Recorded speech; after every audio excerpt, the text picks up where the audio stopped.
Faleminderit zonja drejtuese e seancës, dashur kryetar, kolegë deputet. Edhe ky projekt ligj që kemi përpara paraqet një çështje shumë të rëndësishme për shoqërinë tonë, që duhet të diskutohet dhe debatohej me shumë përgjegjësi. Por kjo do të ndodhte nëse do të ishim vërtet një vend me qeveri normale dhe parlament sovran, që del nga zgjedhje të lira, të ndershme dhe demokratike. Por duket qartë, nuk është as pak ky rasti që duhet të besojmë se mund të ndodhë një gjë e tillë me këtë mazhorancë. Dhe kjo, pasi Shqipëria, edhe pse po e forcon bazën ligjore kundër prodhimit dhe trafikimit të lëndëve narkotike, sërish vendi ynë është në krye të listës në vendet evropiane për këtë çështje.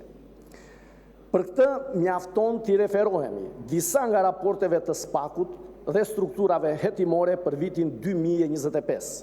Kundër të tjera, bëhet e ditur se nga 2 aksione në bashkëpunim me Interpolin janë sekuestruar rreth 130 kg kokainë dhe heroinë, me vlerë të mundshme tregu mbi 12 milion euro, si dhe nga goditja e një rrjeti tjetër kriminal, ku u sekuestruan mbi 6 ton lëndë narkotike me vlerë miliona euro. Por, si dhe shduket në këtë seancë, edhe votimi i këtij draft ligji kthehet në një burokraci të rëndomt votimi, pas një debat konstruktiv, dhe kjo sepse rendi ditës përfshin si gjithmonë kaq shumë pika sa duket qartë që parlamenti funksionon si një noter në urdhrat e kryeministrit dhe asgjë më shumë se kaq. Këtë e kemi parë në çdo seancë dhe në vazhdimsi.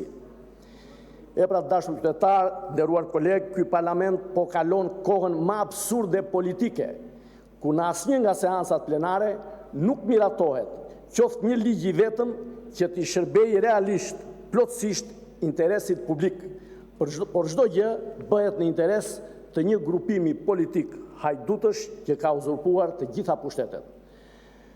Në regjimin e pushtetit ku gjendemi dhe që mbahet në këmbë me korrupsion, me para të trafikit dhe krimit organizuar, institucionet janë kthyer në masha të interesave klanore dhe jo në shërbim qytetarëve. Prej më se një dekade, ky parlament është ndërruar në zyrën qendrore notariale për kalimin e çdo ligji klientelist, vendimare të errët politike, pa asnjë transparencë dhe konsultim publik apo ekspertizë të profesionistëve. Kjo është vetëm një anë e medaljes, sepse ana tjetër është fytyra e kapjes kriminale të mazhorancës e cila mban peng prej kohësh drejtësinë e ashtu quajtur të reformuar. Me në krye shefin e qeverisë, kryeministrin tuaj, kjo mazhorancë i bën presion gjykatës kushtetuese dhe organeve të piramidës drejtësisë për të mos cënuar as edhe një fije njerëzit që shërbejnë regjimit, Rama, Balluku, Agasi dhe shumë të tjerë. Mazhoranca është vënë rresht nga urdhrat e kryeministrit dhe klani i tij nuk pranon në mënyrë më arrogante dhe në shkelje flagrante të parimeve demokratike të dorëzojë imunitetin e zëvendës kryeministres zonjës Balluku. Zonja Balluku është marrë pandeu nga SPAK, duke paraqitur prova dhe fakte të pakundërshtueshme për aferat korruptive të saj. Zonja Balluku qëndron e pacënuar në majat e regjimit që ajo i shërben prej shumë vitesh. Për të nuk ekziston as ligji para cilit duhet jemi të gjithë të barabartë, as maliqet sepse janë të gjithë ushtarët partisë shtet. Dhe kështu, regjimi po i shkon deri në fund me arrogancë alibis për mos të dorëzuar imunitetin e njeriut që ka firmosur skemat më të rënda korruptive që njeh historia e Shqipërisë që nga formimi i shtetit. Alibit e pushtetit ndaj bijve të vet nuk kanë së mbaruari edhe pse janë në gramat e fundit. Por çdo lloj rezistence tashmë është pa vlerë. Por kemi dhe anën tjetër. Një gjyqtare me 3 apo 5 mbiemra e dënuar të zezë mbi të bardhë në Greqi, jo vetëm nuk hetohet dhe aq më pak të dënohet nga drejtësia e kapur nga qeveria, sepse i zhdën misioni i veçantë të përdor kamzhikun kundër opozitës dhe sidomos kundër liderit të opozitës, profesor doktor Sali Berishës. Nga ana tjetër, dosjet e inceneratorëve, 5D të bashkive, apo 10 të këtij lloji ose pluhurosen ose e zaurohen me dënime qesharake. Përse ndodh kjo? Sepse janë hallkat e të njëjtit zinxhir që mbajnë të lidhur mafjen në pushtet. Mafja që ka gabitur qindra milion euro tek ndërtimi rrugëve që çahen me shirat dhe ngricat e fillim vitit, me tunelet e pakolauduara nga jugu dhe në veri që rrezikojnë jetën e mijëra shqiptarëve. Mafia Rama, Balluku, Agasi dhe tjerë ka përvetësuar pasje ndroje dhe frikë nga ligji me 10 miliona euro nga buxheti i investimeve që nuk u kryen kurrë në infrastrukturën e bujqësisë, milionat e eurove të i partit nga fondet e Bashkimit Evropian. I lanë në pikën e hallit kolektorët e bllokuar, sistemin e amortizuar të kanalizimeve, kullimit dhe digave që janë qarë dhe që sollën për pasojë shkatërimin e mbi 3.500 hektar tokë të mbjella me drithra, rreth 4.200 hektar pemë frutore, sera, vreshta dhe ullinj, duke e quar dëmin në afro 300 milion euro. Sigurisht që dhe sot dhe në vazhdim, dëmi për mbytyjeve të janarit do të qëndroj i pasbardhur, ose i përllogaritur nga ju shumë herë më i vogël se shifrat reale që duhen për të zhdëmtuar qytetarët dhe fermerët. Janë mbi 1.500 banesa, agrobiznese dhe ferma që u dëmtuan rënd dhe deri më tani.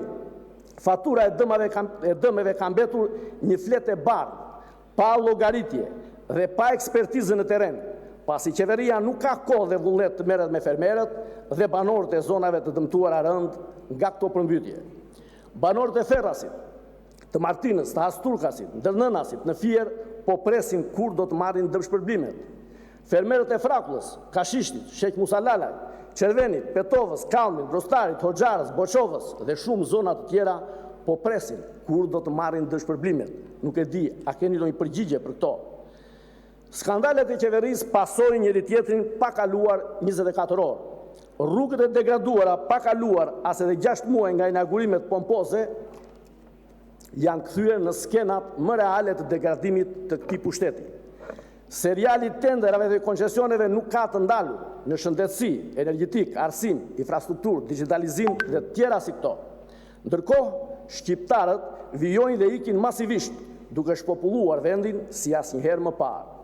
Në 2025-ën, Eurostat konfirmoi sërish se shoqëria jonë është e para që renditen ndër emigrantët në vendet e Bashkimit Evropian.